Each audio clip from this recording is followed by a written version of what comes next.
Okay, yes. So yeah, my question to you was, how was the mid-semester exam?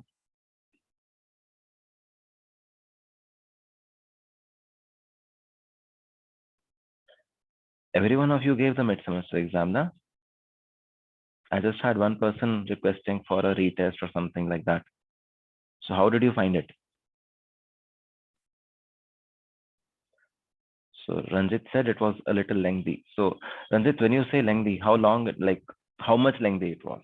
Were you able to finish it, or did it really, you're not able to finish it? What was other people's experience?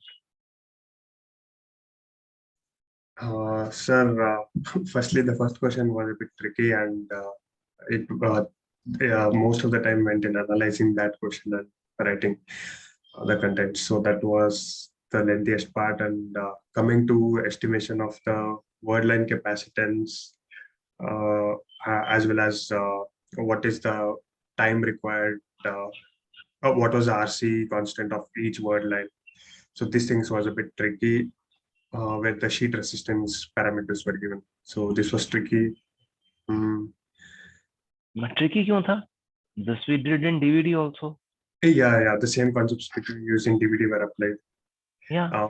But yeah, so with the as the time was a constraint here, so thinking logically and then answering it yeah, at the point where we were writing our exams was a Okay. bit tricky. Okay. What about others? Sir, for the same, I'm like third question, even my feeling was the same, what Ranjit said. So, and like thinking back, getting back to DVD and again thinking about it. And like, so if there was some time, then we could have like seen into that much deeply. But yeah, I felt there, even I attempted the third question at the last, but yeah, that was the main problem for me in the paper. That's it. So what you're telling me is कि क्योंकि आपकी previous knowledge जो कि understood थी कि आपके पास होगी, उससे कुछ पूछा गया, so that was what was causing problem. Yes, sir, for me it is. Okay. So I think you should assume that whatever you have been taught, you can always be asked questions about that. Yes, sir. Okay. Others?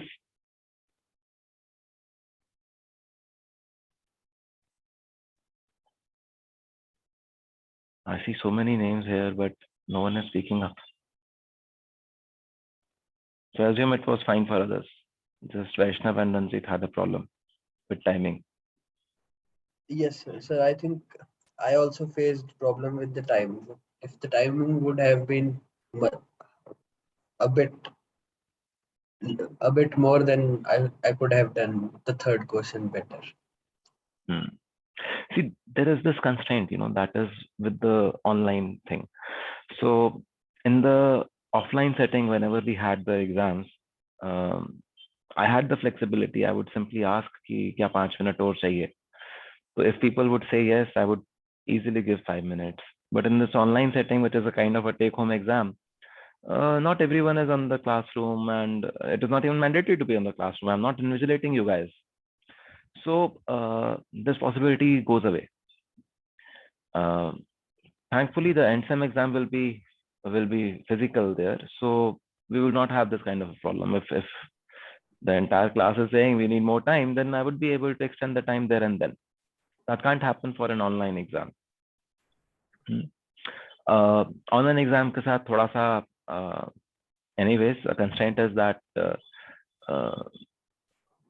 we have to because it's a take-home exam, so take-home exams are typically a little lengthier than in-class exams. So that also is a fact that we should be aware of. So I think end sem के समय ये challenge नहीं आना चाहिए. If that was the only thing. Anything else? Because frankly, my intent is never to see कि आप 5 minute में इसको कर पा रहे हैं कि 10 मिनट में कर पा रहे हैं कि नहीं कर पा रहे हैं. My intent is to see, are you able to connect the knowledge that you have already with you, from previous class, from previous term, like even in the end sem exam, we may have some knowledge of first term utilized. There will be no question coming from the first term stuff, but knowledge of what has been taught in the first term will be utilized. And basis of that there can be questions. So आप ये नहीं कह सकते कि आपने उस knowledge को use करके question क्यों दिया. That can always happen, that will always happen. Knowledge cannot be compartmentalized into mid-sem and end-sem, first term and second term and stuff like that. Knowledge is a continuous flow. And the intent is कि आप चीजों को connect कर सकें. What has been told to you earlier, you are able to connect that to what is being told to you now. So that aspect will always be there. And I think that would exist for all courses, not just for mine. Timing, yes. When we'll have the end sem physically, I think it will be taken care of. That will not be a challenge then, because then I can write there and then say, okay, 5 more minutes, no problems. So now I think all of us know how to ask 5 minutes. Huh? Sorry? Now all of us know what to ask during the end. 5 minutes. Yeah, but in the online exam, I'm not there, na? No, sir, offline. NSEM is going to be offline. Don't worry. I'm not. So don't think that I do not know how long paper I have set. Oh. You can't take me for a ride there. But yes, I know there can be times when paper can actually be lengthy. We do set lengthy papers, and because I want to have a comprehensive evaluation, Hannah. So in those terms, I don't really mind giving extra 5 minutes. Yes. Okay. Anything else?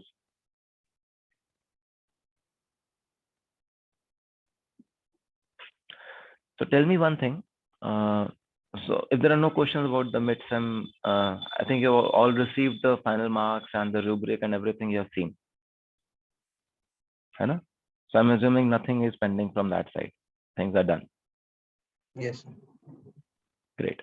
So then let's come back to what we were studying just before we broke up, before the mid-semester exam and the mid-semester break. We were talking about caches. So there were 3 slides which were left, 3 or 4 slides which were left. Did you study them for the end sem, for the mid-sem, or no? Is that part clear?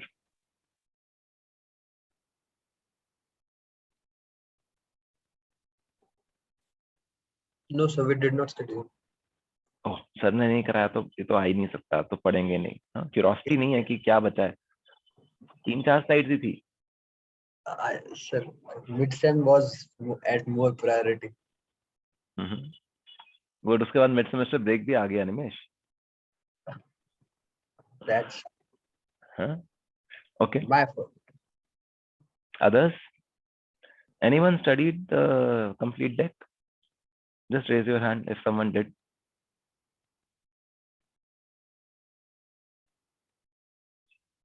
Okay, sabhi ke liye mid-sem was a bigger priority.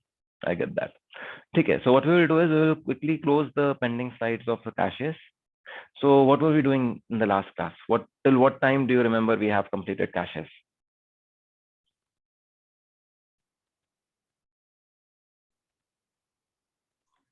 Sir, we just we just completed the concept of how a particular address is being bifurcated into tag, offset, and index values. And then we were just about to start the associativity. Yeah, so we looked at the direct mapped caches, and we looked at how the address is broken into tag, index, and various things, and how the data is stored inside a cache. So for many of us who are not revised before coming to the class, we are right here after the mid-semester break. This is Greek and Latin now.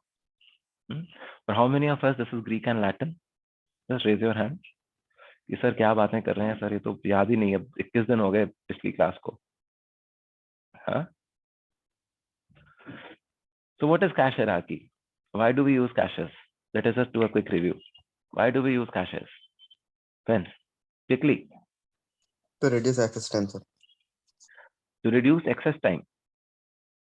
Yes, sir. Because as they are fast, and if we try to accommodate them in between, the main memory and the processor, then it reduces the access time. Okay, And so effectively to reduce the effective access time for any address.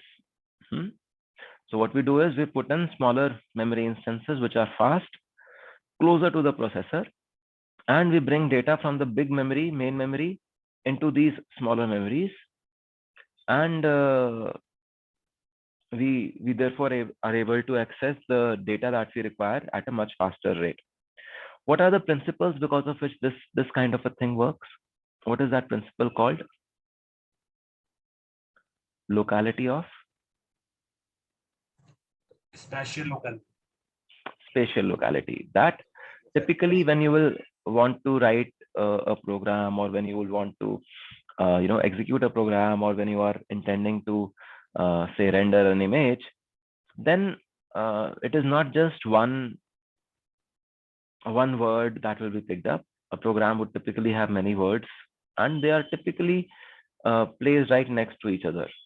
So if there is a call for getting the first word of a particular or a given word from the L2 cache or from the main memory, then I understand that because of spatial locality, the next few words will be around this word only. So instead of fetching just one word, I fetch a lot of words. And then because then a lot of words are available in my local cache, I can access them much faster. So effective access time improves. याद है यहाँ तक सबको? Any doubts? Any questions?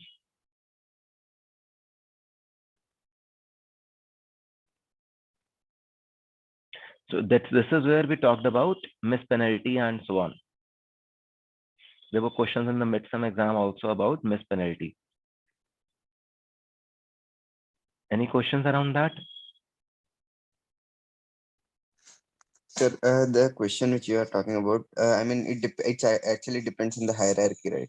So, I mean, so if there is a different hierarchy, then the answer might be different, right? Which answer? Yeah, Like effective access time has reduced that answer. The fourth question, sir, and we were having L2, L3, and Don't get into the question. The question paper we have left in after the first 5 minutes. Now we are into this concept of why do we use caches? We use caches so that effective access time reduces, and this is possible because of locality of references. इसमें कोई doubt है? No, sir, no. This point is clear? Okay. Now, subsequently, we were looking at stuff like line sizes, that how big a line should I fetch from the main memory when there is a miss. And we saw that there is a sweet spot. There is a sweet spot that the line length should be, reasonably big, but not so big that the cache can store only one line. Finally, I should be able to store multiple lines, multiple blocks in my cache, because typically multiple programs will be running on the processor simultaneously. So my cache should be big enough to store at least a few blocks, a few lines there. You remember this aspect? Any questions about that aspect?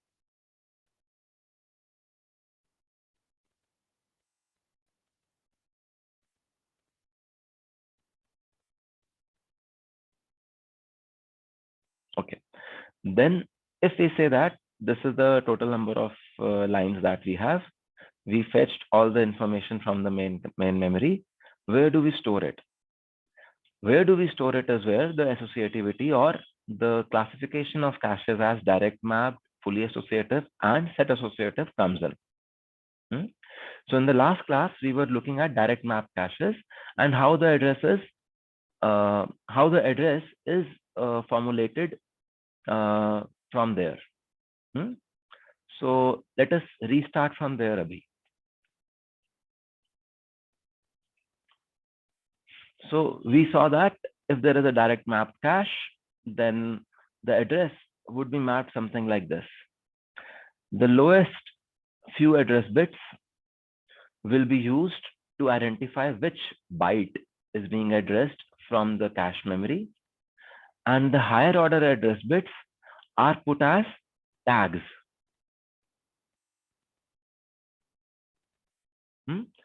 So you see 5 address bits are being used to select one of the bytes in a particular block. And cache index says which block we are interested in. The cache tag stores the higher order address bits, which are used to match which addresses or which physical address is being put into the cache there. Do you remember this slide? We had covered this in the last one. Any questions about this?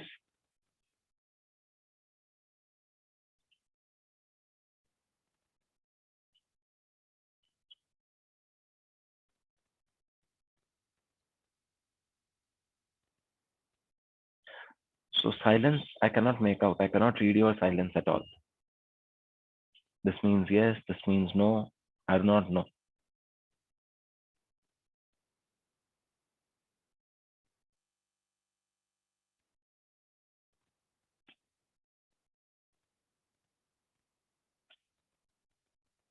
Hello?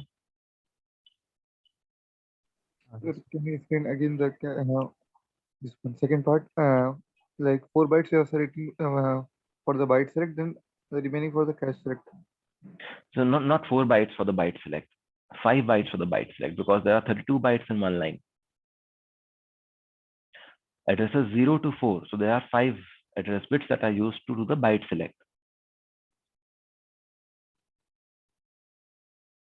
Okay. The remaining 5 bits are used to select which line we are talking about. Okay.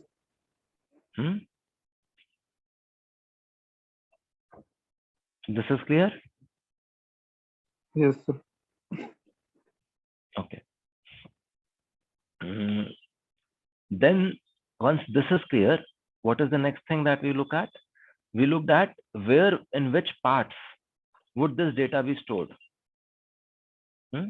So which parts would this data be stored?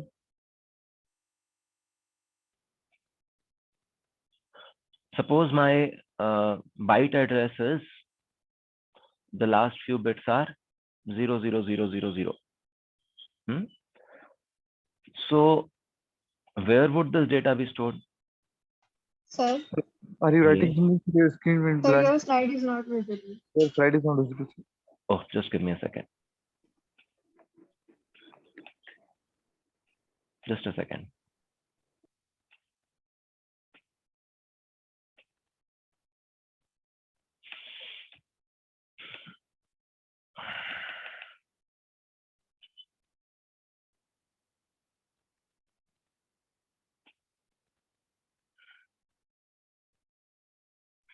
So it can be at 0, 16.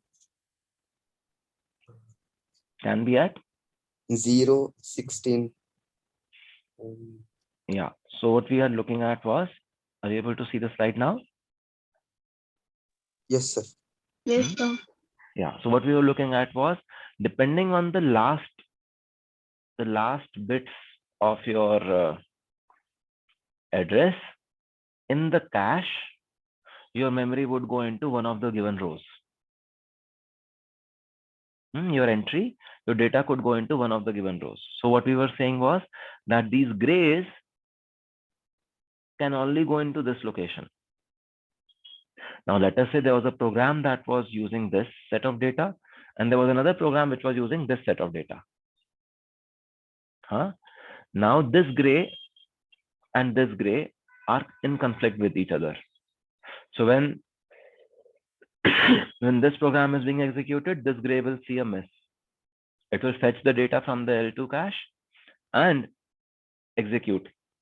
Then as soon as this program gets the priority, again this will see a miss. So it will have to again access the L2 cache and get the data back. So in a direct map caches, there is a clear, distinct possibility of lots of conflicts, due to which there can be misses. Are you able to see this?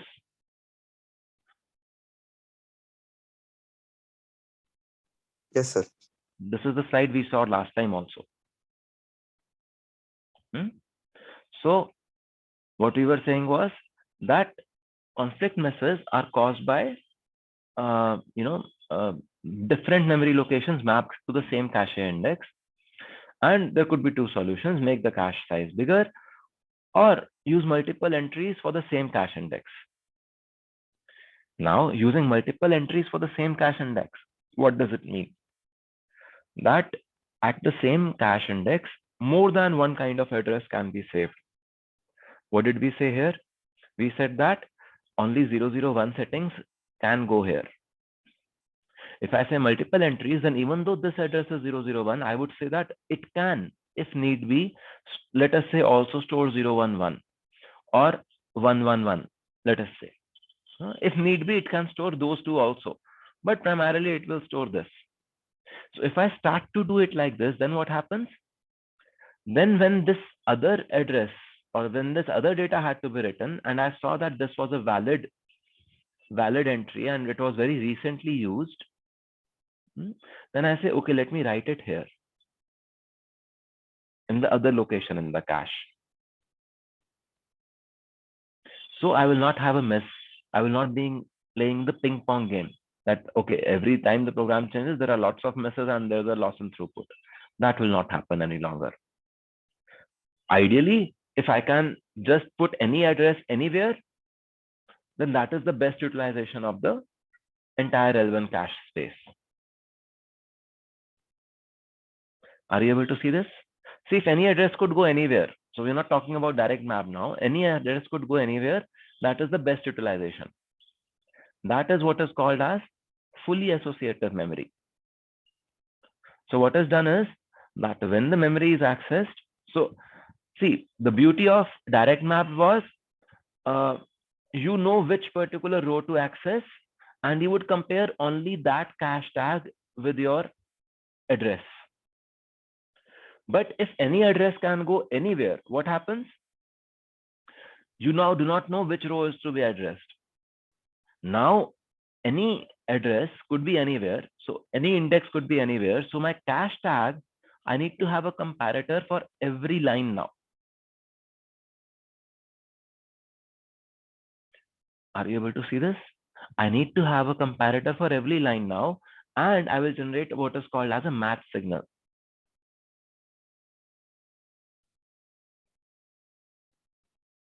And that match signal will be used to select the final address. So what kind of memory architecture are we talking about over here, where there are comparisons inside the memory itself, and then we give out the data? Are we talking about, are you still talking about SRAMs, or are we talking about something else now?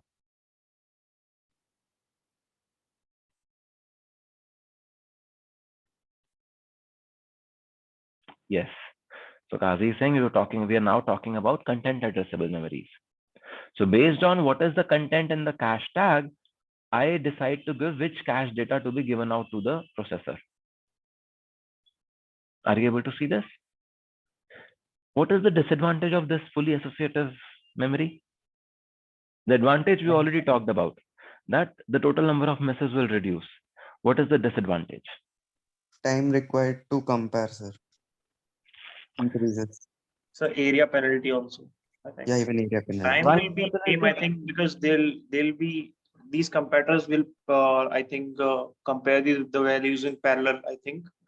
So the area will be similar, like comparing a single comparator if it compares but I think we're using a lot of them here. That's so what we are saying is that area of this fully associative cache should be much higher than a regular cache that we talked about. Okay, what else?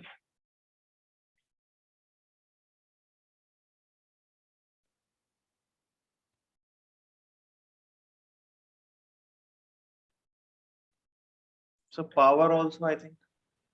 Yeah, see, power also will be very high, because now instead of just comparing one word, you are comparing as many number of words as there are lines, as many number of tags as there are lines.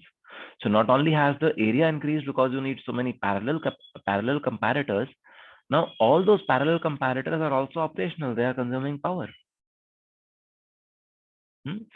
So this also increases.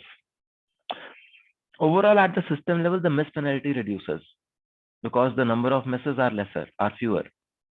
Therefore, it may have a better overall effective access time, but at a huge cost of area and power. So can there be an intermediate way? The intermediate way is what we call as set associativity. See, in fully associative, any address could go anywhere. In set associative, what I do is I define sets. That okay, there are these 4 sets. Now, if the last few bits of a particular address are 000, they do not have just one location to go to, as was the case for direct map. Now, we could go to 4 different locations. If it is, say, 4-way set associative, or n different locations if it is a n-way set associative. So this example over here is actually not 2, it is 4-way set associative cache. So what is happening? Oh, no, no, 2 here. Sorry. So what is happening? There's this one cache. There's this other cache. In both the places, we store cache tag, cache data, and so on. So now let us say the first row was to be addressed. So what do? We access both the memories, the first row, or let us say this row of both the memories. The tag is compared with the original address tag at both the sides. Okay. So again, we have just one comparator now. We have, no, not one. We have one comparator per way. Instead of one comparator per line, we now have one comparator per way. So the power is a little more than direct map. Area is a little more than direct map. But now the miss penalty is significantly reduced because for every location or for every data, I could put it either here or there. And at the time of reading, I would simply compare which address tag was matched. And based on that, I give a hit and return the output from the memory to the processor. Questions? Sir, I lost my connection, sir, actually. So how is the area increasing, sir, exactly? So the area is increasing because instead of one comparator, which was there in the direct map cache, now we have 2 comparators. sir, There is but also a mux involved there. in direct map, we had many number of comparators in the previous image you have shown. That was a fully associative one. Direct map only had one comparator. Direct map you could store any data only in one location. So only that location, only that line's tag you would compare. Okay, In fully associative, any line could go anywhere. So you have to compare every location's tag, and that is where there are so many comparators. In set associative, if it is an n-way set associative, then any line can go into n different places, which are all operated in parallel. So now, if it is a two-way set associative memory, there are 2 comparators that have come into picture instead of 1. If it was a 4-way set associative memory, 4 comparators would have been there. Are you able to see this? Is this clear? So this is a mix of fully associative and direct map. Hello, sir. Yes. Sir, I have a question here. Sir, address tag is not a unique value, no, sir, because multiple data blocks can have the same address tag, if I'm not wrong. Why? Sir, suppose if I have, because the address tag is the address space of the total memory space that could be there. In fact, the physical memory would be smaller than that. Address tag it's a 32-bit address, which is the virtual memory space. Sir, suppose if I have a case wherein the memory has memory is 32-bit word, whereas in the cache I have a cache line associated with 16 bits. Then in that case, the MSB of the address is stored in the cache tag. So at this point in time, both if I want to store the this 32-bit from the memory into the cache. So I'll have two cache lines, which will be having the same address tag. No, sir. Okay, so typically the scenario is the opposite, Ranjit.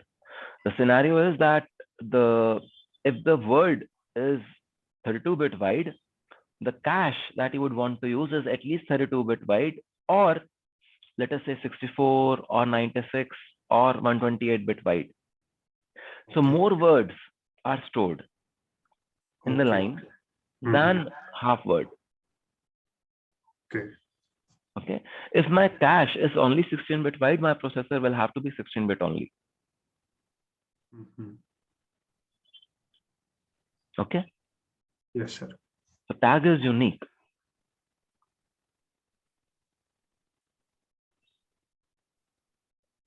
Anything else? Sir, in direct map cache, when we were talking about the conflict misses, you told one of the solution was to increase the cache size. So how will that matlab, Resolve how or reduce how the is the problem? problem resolved? Yeah. So let us say instead of 32 lines in your cache, you have 64 lines in your cache. So now what happens? Earlier there was so let us say the L2 cache memory is 1K big. Okay. So you gave address and because of 1K big आपकी L2 cache है यहाँ पे 32 lines हैं L2 cache में 1K lines हैं.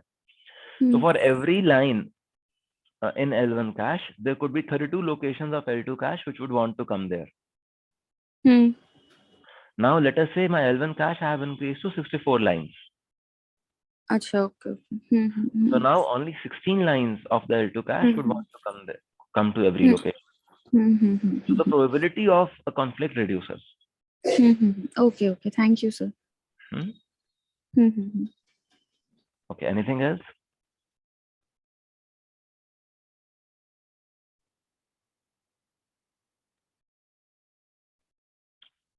Okay. So which block should be replaced on a mess? See, for the direct map, it's very easy.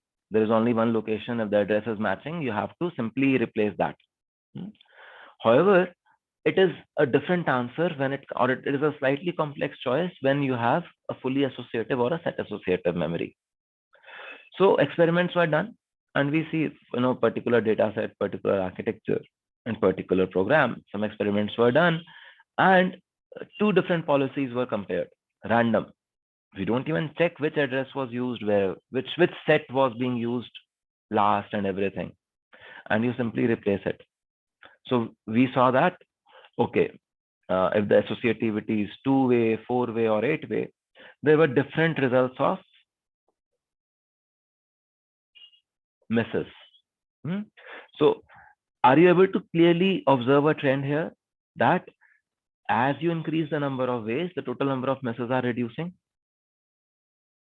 And this is not just for random replacement policy. You will see this trend also for the least recently used replacement policy. This is intuitive. Are you able to see the intuition behind it? The intuition that we just discussed in the previous slides. Any doubts? You realize that this trend is in line with what we just discussed.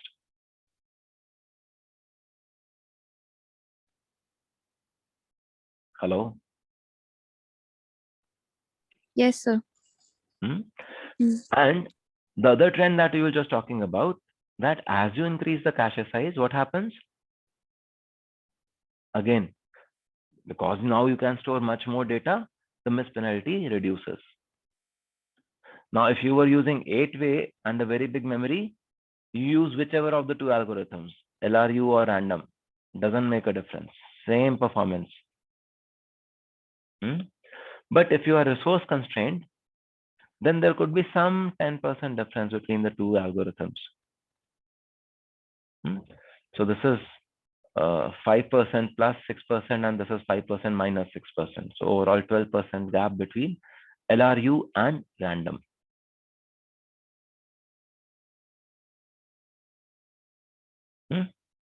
Is this clear? Are you able to see this?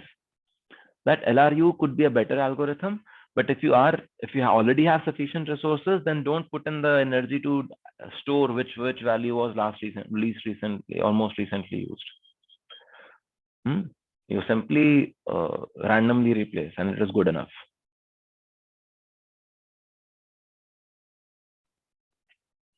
Any questions?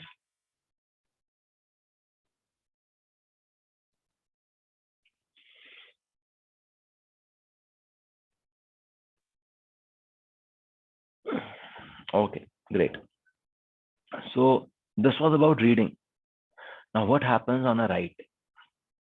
So there are two ways that we can do at, two choices amongst which we have to choose one, which is, should I write through? That is, should I write whatever I am writing into the cache also into, say, I'm writing something into L1 cache. Should I simultaneously also write to L2 cache and then L3 cache and so on? Or should I write from L1 to L2 only at the time of replacement or another processor needing it? So the first one is called write through. This is called write back. Only when the block is only when the block is being removed that you will write back into the L2 cache. Otherwise, you do not spend energy in writing into the L2 cache. You only change one bit over there, whether a particular line is clean or it is dirty.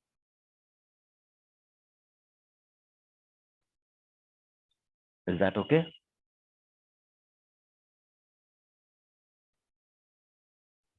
So what is clean and dirty? The valid bit. If the valid bit is 1, we say, okay, it is clean. If the valid bit is put to 0, it means that the information in the level 2 cache is no longer valid. It is dirty now. If you want to access L2 cache from another processor, then L2 cache will place a request that I want to write back from L1 cache, and then it will give data to the other processor.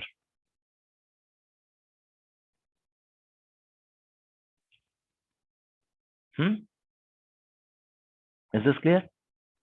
Anything else?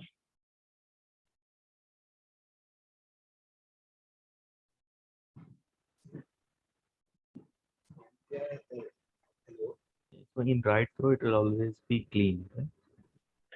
Write through would always be clean, yes, but it is a waste of energy also, because a program may simply access and write into the L1 cache very frequently.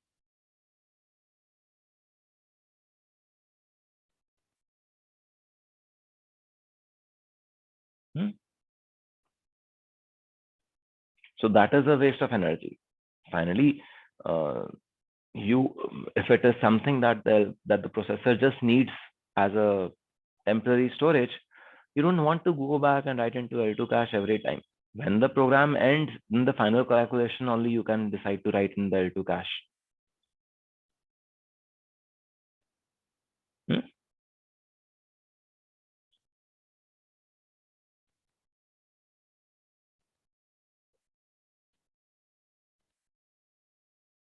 Any questions?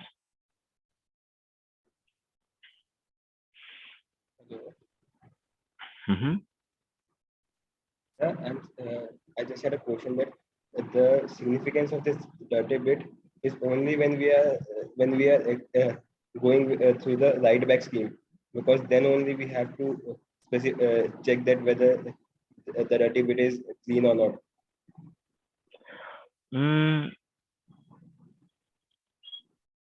Yes and no, in the sense that let us say two cores are simultaneously using a particular data there.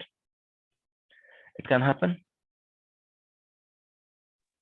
Yes, two cores can be using the same data. Now, one of the cores updated the data in its L1 cache, and also because there was a write back scheme, updated it through the write through scheme, updated it in the L2 cache. Now, the first processor, which was already using the same data, needs to know that, okay, now this data is no longer valid. So now L1 cache will have the dirty bit in it instead of the L2 cache. So dirty bit may still be needed because something else wrote into the L2 cache, and now I'm aware that this data is invalid.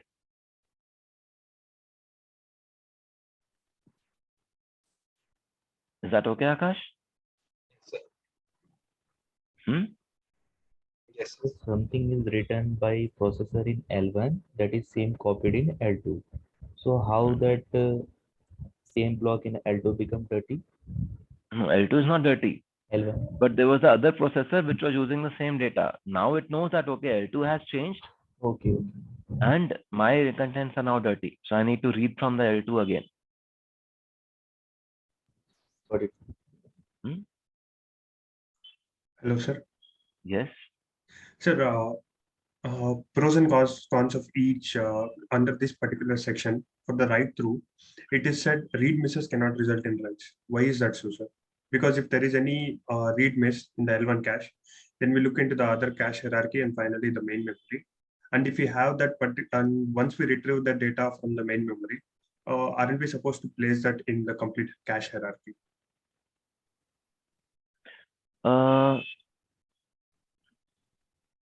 So if there is a read miss, what do? You go to the main memory, Yes, let sir. us say, or the next level of memory, and Yes. read from there. Yes, sir. Huh? Since okay, isko is तरह से देखो. There are two processors again. Yes, sir. Processor 1 picked up the data, got processor 1 had a read miss. It picked up the data and brought it into L2 cache and then also to the L1 cache of its on one. And it updated the L1 cache, let us say 3 times. Okay. It did not use a write through policy, so the L2 cache remained old. It just had the dirty bit on the L2 cache. Okay. Now processor 2 wants to access the same data, the same line. L1 cache में miss हो गया, L2 cache पे पहुंचे, तो L2 cache में पहुंच के उसने देखा यहाँ पे टैग तो मैच कर रहा है, लेकिन valid bit is saying that this data is dirty. So now you need to write into the L2 cache. But from where? Do you need to write from the main memory? No. Now you need to write from L1 cache into L2 cache. L1 cache of first processor into the L2 cache. That write you need to do.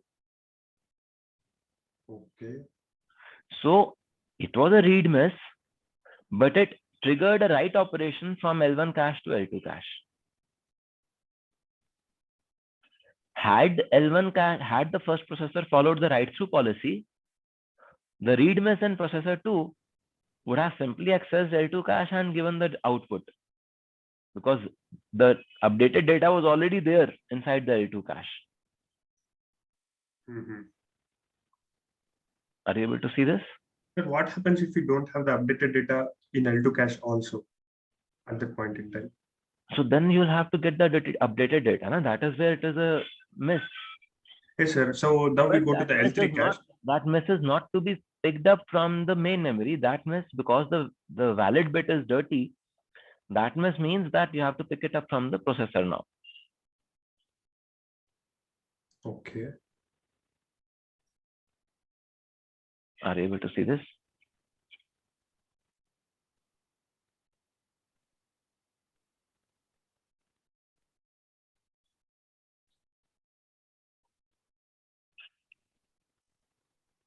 It's not clear, sir.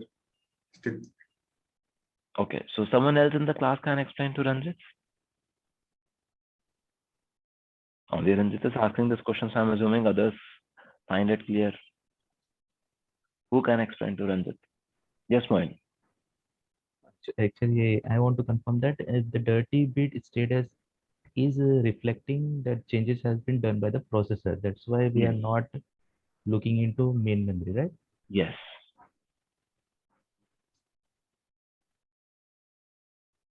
अरे explain तो करो रंजित को. Okay. So first processor changed the value and it was not stored in L2. And the second processor was trying to look it and it found 30 bit is high.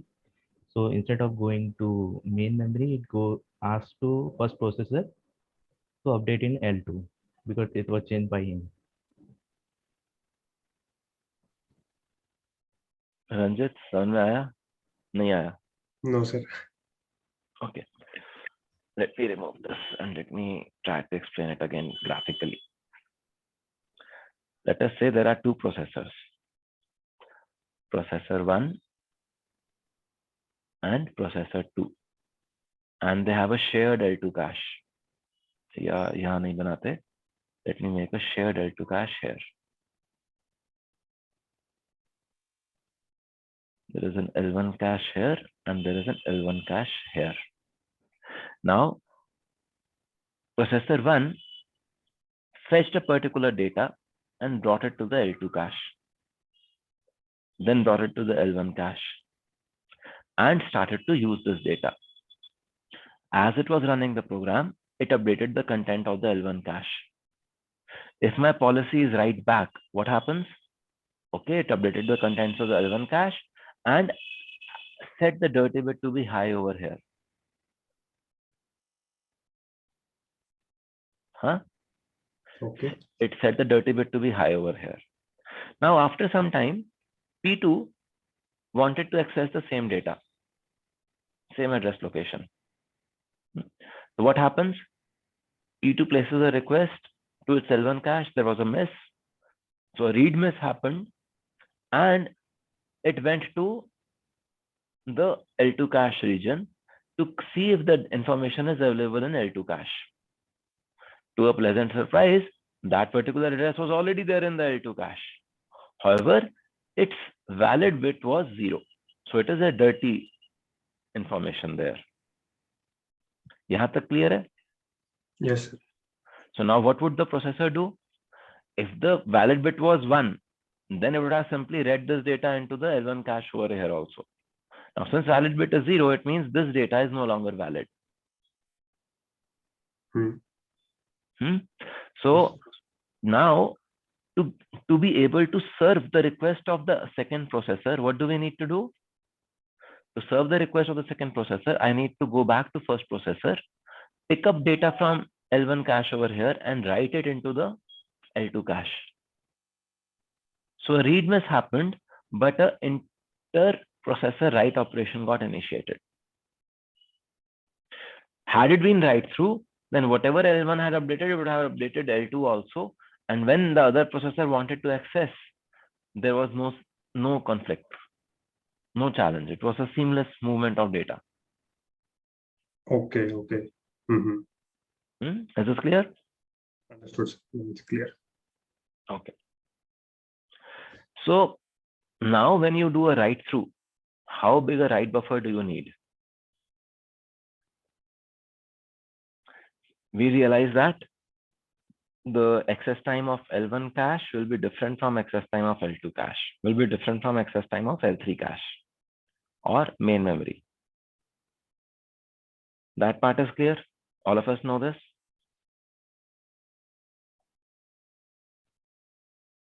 Hello?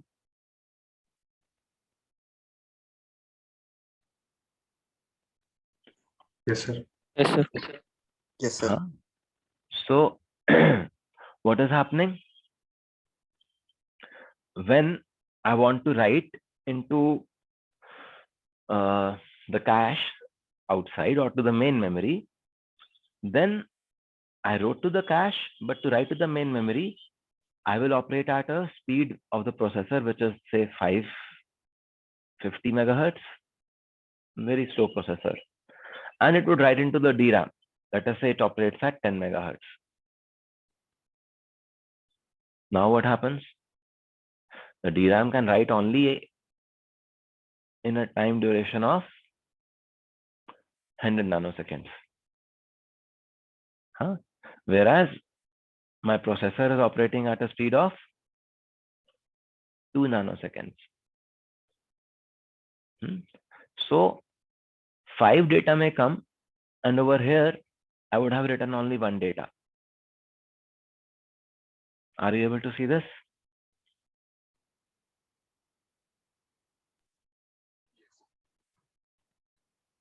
So in such a setting, if I do not have any buffer to store, so I could read 5 words in this, but I can write over here only 1 word. So I need some buffer, local buffer, in which to save the contents that I want to write.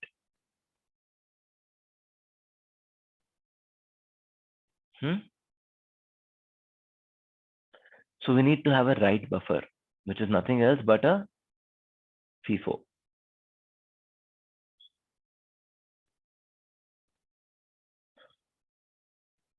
Is it clear? Any questions? So these buffers are there in the cache itself. Next to the cache. Okay.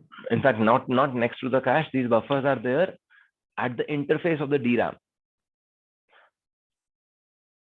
of the main memory. Okay, because the caches are very highly densely packed. Yes. Okay. Okay. So that kind of brings us to the end of this section on caches. Before we move forward, I want to, so any questions still here? Sir, write buffer size, how do we make sure that it would do not lose the data? It would not store all the data which are in the pipeline of data. So we look at a few things over there. We look at a thing like what is the line size? What is the line size in the DRAM? What is the line size in the L2 cache or whatever lower level cache that you were talking about? So if, let us say, इसी example में, if the DRAM would store 5 words in one line, then you just need a buffer entry of 4 or 5, because all the 5 will be written into the DRAM in one go. However, if the DRAM write size is only, let us say, 2 or 3, that 3 words are written in one go, then what do you need? Then you realize that 5 words are coming, 3 will go out at a time. And we could then also put in a probability that what is the probability of write operations. And then we can estimate the total number of entries that we may be able, or that we may require in the buffer there. So this is just a simple mathematical calculation where we find how many addresses or how many words are not getting written in the period in which L2 or in which the higher order or the main memory is writing. If you are generating more words than what are written in one line in that duration, then the buffer size needs to be larger. If the number of words that you are generating is the same as the line size, then that's no problem.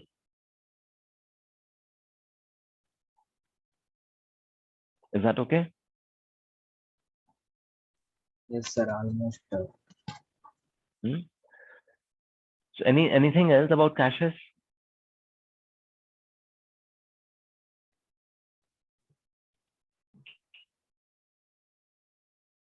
So can we discuss something about this designer's nightmare if the store frequency is greater than? Does that mean that I'm writing at a very higher frequency and the DRAM is not able to is even able to store it? Yeah. So जो मैंने भी second example दिया कि आप DRAM में 3 words ही store कर पाते हो, लेकिन यहाँ पे आप 5 words generate कर रहे हो. In every DRAM cycle. That it keeps generating 5 words. नहीं तो I can store them in FIFO, right? If it is for one. Yeah. So what is important is that there will be no buffer overflow until the multiplication of a number of words in a line of the DRAM and the frequency of the DRAM is greater than number of words in the number of words that can be read from the or that the processor may want to write into the DRAM and the frequency of the DRAM. Example के तौर पे let us say S processor into the frequency of the processor means 1 second में इतने सारे writes करना चाहेगा into word length which is 1 has to be less than frequency of DRAM into length line which could be let us say 5. So हमने कहा ये 50 थी, every 2 nanoseconds a new word was coming. This was 10 nanosecond. This was 10 megahertz. So every 100 nanoseconds a new गड़बड़ हो गया. So let us say this was 20. ठीक है? 50 megahertz कह रहे हैं ना, so that was 20 then.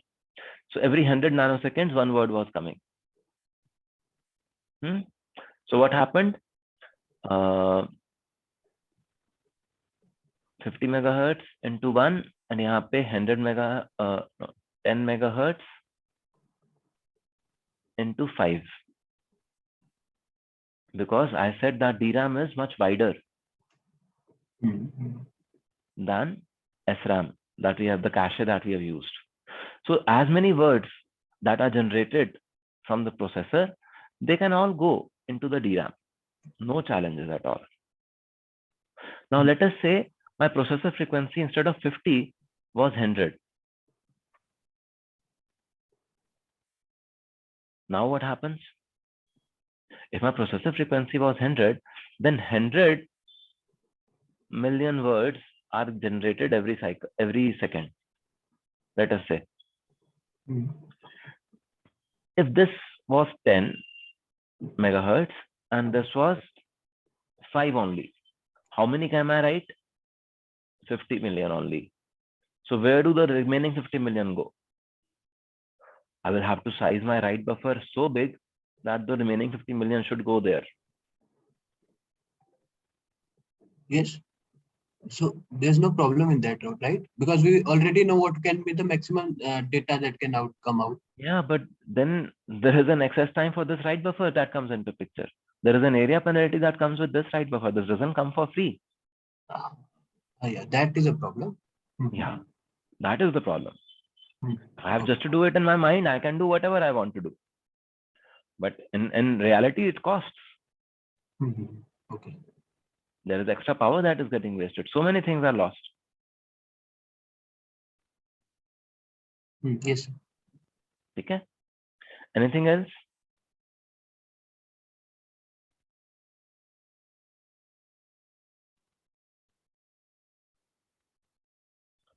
So there's nothing else. I would want to switch gears and I would want to talk about something extremely important, which is way beyond this class.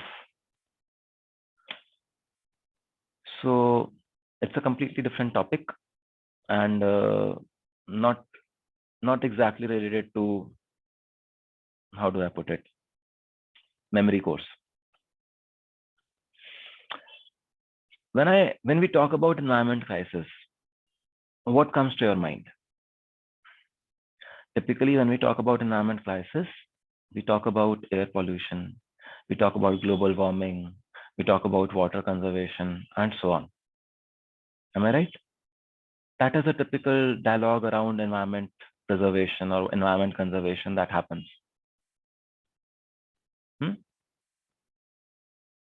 Yes, sir. However, there is a much bigger crisis that is unfolding right now. And that crisis is soil extinction. Now, what is soil extinction? So soil extinction means that because we are not taking good care of the soil, the organic content in the soil is depleting and it is becoming sand. So see, a few decades back, we transitioned into industrial farming. the green revolution and everything, we said, okay, now we will use chemical fertilizers. Now we will use this, we will use that, we will use machines to do a lot of work, which is very important, which is required.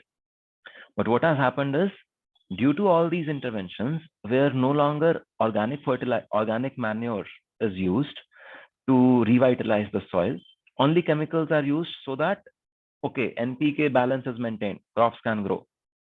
The overall organic content in the soil is reducing. And it is turning into sand. Sand means desert. So अगर हम एक अच्छे agricultural land की बात करें तो उसमें around 5 to 6% organic content होना चाहिए. However, more than 50% of agricultural land in India as of now has less than 0.5% organic content. If this organic content falls below 0.2%, we would call it a desert. Now, we are still able to grow crops. So what is happening? I said a good agricultural soil should have organic content of 5 to 6%. India has only 0.5% for more than 50% of its agricultural land. But we are able to grow crops. How is it possible? क्या हो सकता है? ऐसा कैसे हो पा रहा है? What is happening? Sir, a lot of fertilizers, maybe chemical fertilizers we are using. Actually, do you think chemical fertilizers can automatically be absorbed by plants? No. No. In reality, you need microbes in the soil so that they can make these chemicals bioavailable.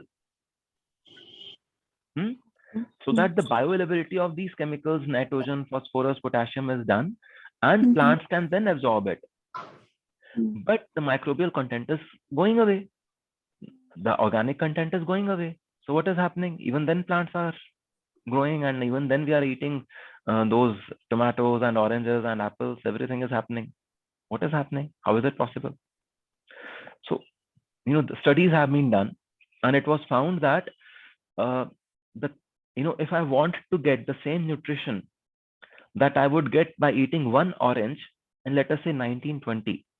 So, आपके दादा परदादा कोई अगर 1920 में एक orange खाता तो जितना उसको न्यूट्रिशन मिलता उस समय, अगर आपको आज उतना ही न्यूट्रिशन चाहिए तो today you need to eat 8 oranges. हम में से कितने लोग 8 ऑरेंजेस एक साथ खाते हैं? मैं तो नहीं खाता. So what is the consequence of this soil depletion or depletion of organic content in the soil is that the nutritional value of our crops is reducing. Now, what does that lead to? That leads to what do you say? In some time there will be malnutrition. Yes, sir. Now, this is one aspect of it, that already there is malnutrition that is happening. Even if you are eating the same quantity of food, you are not as well nourished as your grandparents would be. That is one aspect. Now, let us look at another aspect. The United Nations, like organizations of the United Nations, did studies, and they say that in India, just about 50 to 60 or 70 more harvests are possible. The pace at which the soil is getting depleted, at most 50 to 70 further harvests are possible. So 50 to 70 more harvests. How many harvests do we have in a year? Typically, if you look at the northern Indian Indo-Gangetic plains, you would say there are typically 3 crops that are grown in a year. So 60 more crops means 20 to 25 years left. So till now, आज तक जब भी मैं environment crisis के बारे में सुनता था, ग्लोबल वार्मिंग है, वाटर लेवल्स राइजिंग है, कुछ भी है, मेरे को लगता था whatever I have to do, मैं अगर ग्लोबल वार्मिंग के अगेंस्ट कुछ काम कर रहा हूँ तो मैं अपने फ्यूचर जनरेशंस के लिए काम कर रहा हूँ. तो मेरे फ्यूचर जनरेशंस मेरे बच्चे नहीं थे, मेरे बच्चों के बच्चे या उनके बच्चे थे. That was the thought that I was operating from. कि हाँ, I am being very kind and I am being very altruistic, when I'm working for fighting against global warming. However, when I came to know about this, I realized that यार ये तो crisis मेरे lifetime में ही unfold हो जाएगा. At least I am expecting that I am going to live for another 25 years. Okay, I do not know. I may fall dead right now, but I think I will live for another 25 years. So हो सकता है मेरी lifetime में ही the soil would become a desert. So estimates say that in the next 25 years, that is by 2045 to 2050, the overall food production in the world can get reduced by up to 30%. What is happening to the population? The population is growing, is it not? So the world population is growing, but the food production is going to go down. We also just already talked about the fact that the nutritional content of that food is also going to go down. So do you realize what we are facing? We are facing a humanitarian crisis. This is not just about extinction of soil. This is about a huge humanitarian crisis that our generation, our means I'm also counting you as my generation, even though we are many generations apart. I know you are generation X, Y, Z and pata nahi kaun sa, and I'm farther behind. But us, all of us, who are kind of a voting electorate, all of us in our generations, we are already facing or precipitating a crisis of humongous nature. Now you may ask कि ये पहली बार हो रहा है क्या ऐसा? नहीं. See, the Mesopotamian civilization perished. The reasons that the historians associate with it are overuse of soil, extensive depletion of soil, or extensive exploitation of the soil there. The Mayan civilization, no one knows why it perished. The only estimates say that they just went overboard with agriculture. Egyptian civilization, again, such huge such huge pyramids they were making. It was a very vibrant civilization. It perished. So it is not that the first time this is happening. The challenge is, or the problem is, this is for the first time happening at the global scale. So मैंने अभी आपको India का बताया कि India में more than 50% of soil has less than 0.5% content. Similar estimates for Europe say that more than 70% of soil has less than 2% content, which again is much lesser than what a healthy agricultural soil should have. So we're not talking about just India, we're talking about the world over here. US may again 70% has less than 1% of content. So we're talking about a crisis which is facing the entire humanity, not just one civilization, not just one country. So it's a big, big thing. So why am I talking about it now to all of you? Any idea? So General awareness. we didn't know, like you said, you didn't know about these things before. Like we used to think that mainly global warming or water pollution or something, these are the crises that we are facing currently. But this gives us a new perspective of what threat we might face in the near future. So I'm talking about it today to all of you because of another reason also. Yesterday was 21st of March. So what is the significance of 21st of March? Anyone remembers?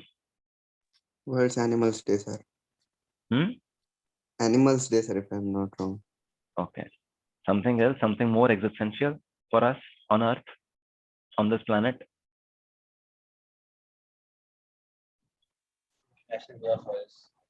So it was the spring equinox. What is an equinox? The day when the axis of the Earth is exactly straight, so that the duration of the day and the night is equal. That is what it is called as equinox, equal night.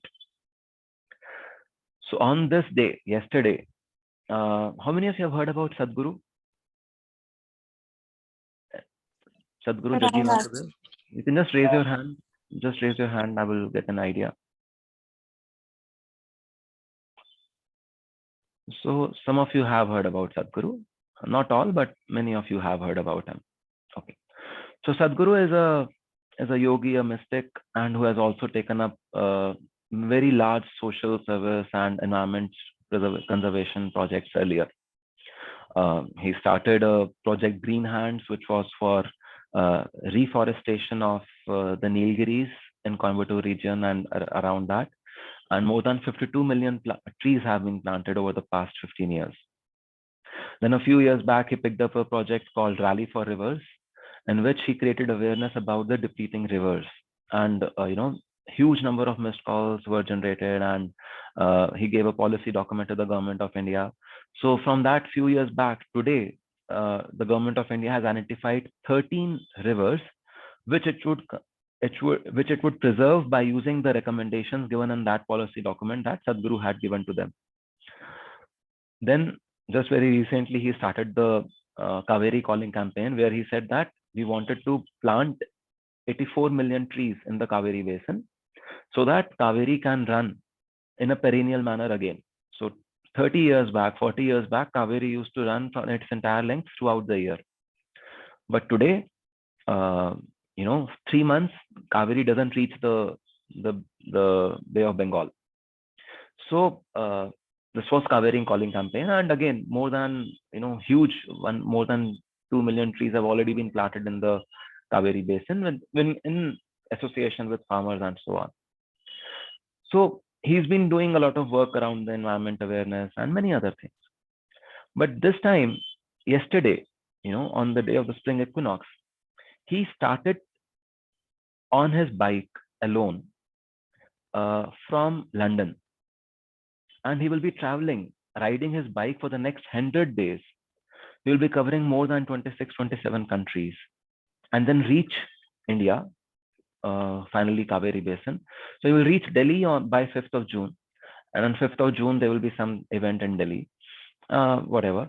And 100 days, he will be riding his bike. He will be traveling more than 30,000 kilometers in this duration, just so that people become aware about soil extinction. He is 65 years of age. At 65 years of age, he is ready to travel, to ride his bike alone 30,000 kilometers across 27 countries to create awareness about soil. He will probably not live another 20 years. So he will not experience this soil extinction in front of himself. He will have his food well.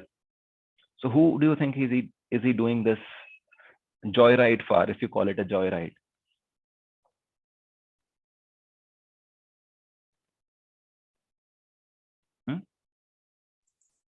So for us, For us. future generations.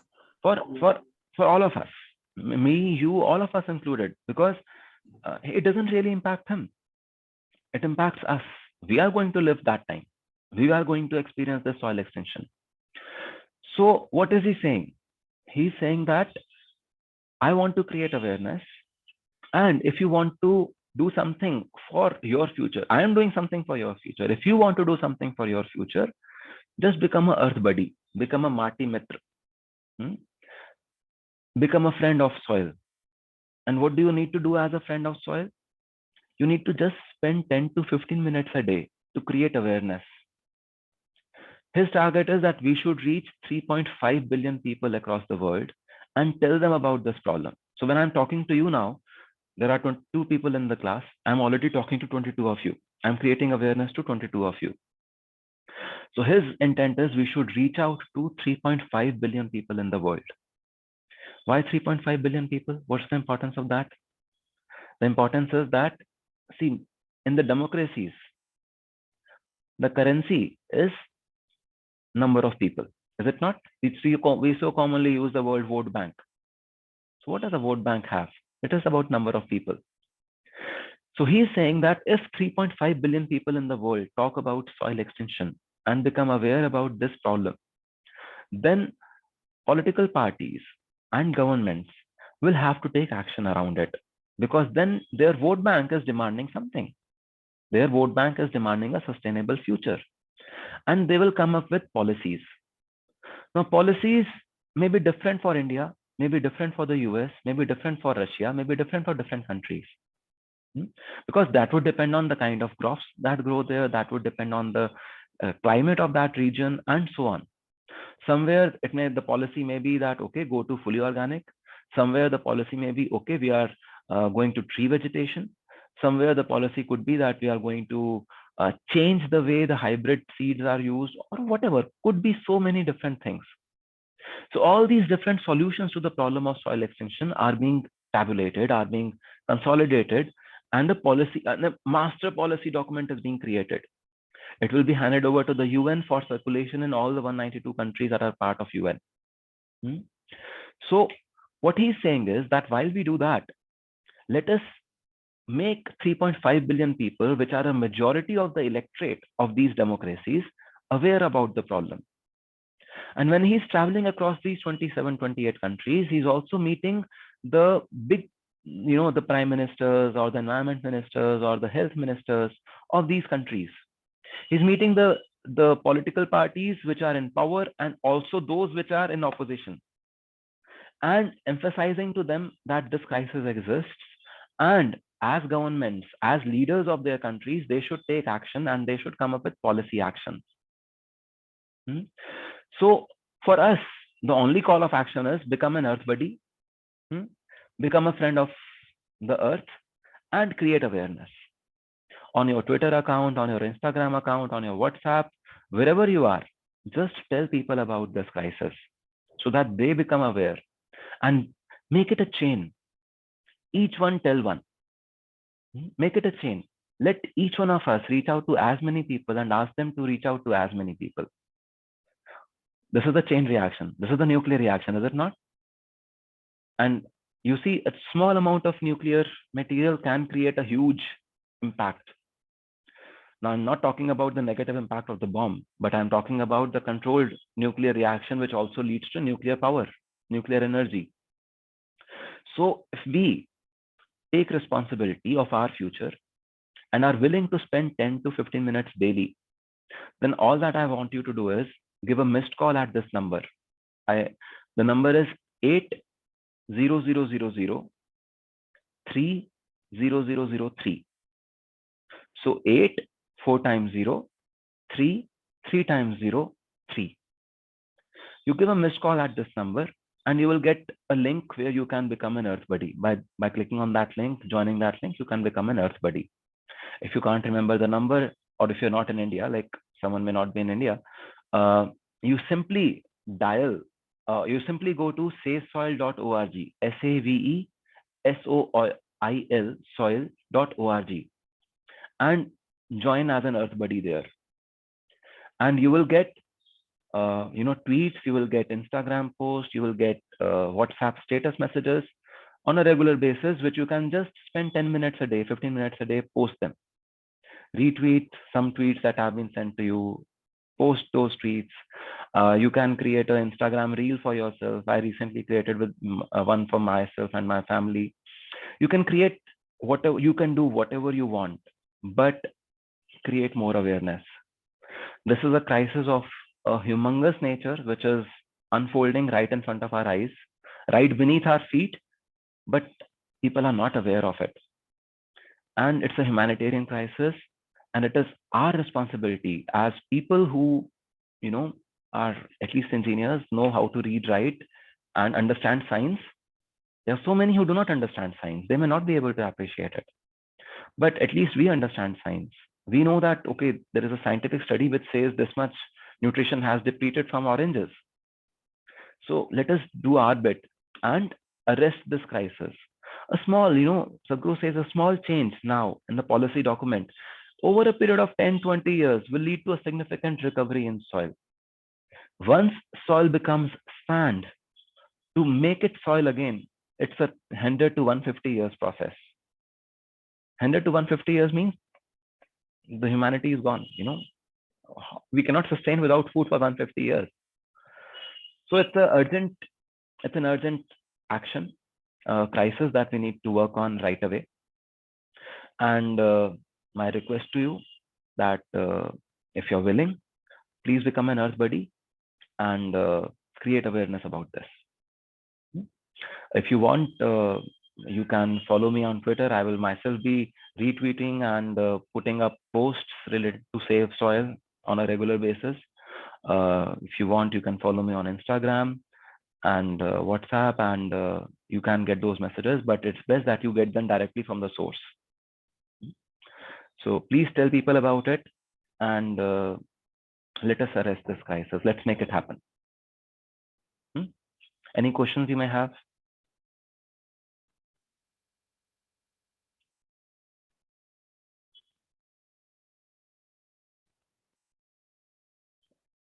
So anyone already gave a missed call to that number? 80. Sir, actually, I applied for it on the page, on the Okay. save file page. Savefile.org. So how many of you have already done this while I was talking? Just raise your hand. Just raise your hand. Okay. Thank you, guys. A few of you have already done it. I would request, please, all of you do it. It's our future, our collective future that you're talking about. Let's simply make it happen. We cannot afford to lose all of us. Yeah, with that, I will want to close the class. If there are no further questions, we can disconnect and we can take things up later. Tomorrow, the next class, we will start with DRAM. Excuse me, sir. Yes, Malika. Sir, regarding the offline classes, from 1st of April, the offline classes are commencing. So in MDT also it is the same, or we are continuing with the online mode? See, offline class agar hoga, to we may not be able to record the lectures in the same way. So I realize that recordings are very useful for you guys. Yes. So the classes may be online. We will have office hours offline. Okay, sir. Yes, sir. Okay. Okay, so we will probably keep it that way, but we'll have office hours offline. I may insist on a few offline classes. There are a few guest lectures that I'm planning that we always have towards the end of this course. So those will be offline. So some lectures will be offline, but most of my lectures will continue to be online. Okay, thank you, sir. Okay, yeah. Yes, thank you. Thank you, guys. All the best. See you then.